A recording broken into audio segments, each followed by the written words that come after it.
C'est une classe un peu particulière dans cette école communale de Le Forêt. Jawad, Joséphine, Maïssa et les autres, 6 élèves polyhandicapés de l'Institut d'éducation motrice voisin, passent leur matinée en cours comme n'importe quel autre élève de l'école. Ils sont accompagnés de leurs enseignants, de leurs éducateurs et assistants qui prennent en compte leurs besoins particuliers. Pour le reste, tout vise à favoriser l'inclusion.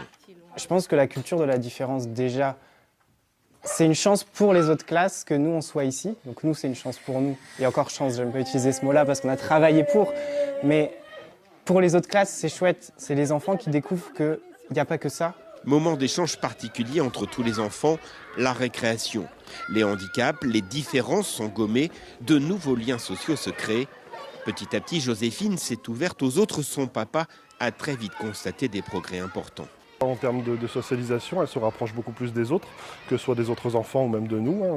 C'est vrai que Joséphine, ça a toujours été une enfant qui était un petit peu en retrait quand elle était petite, vraiment bébé.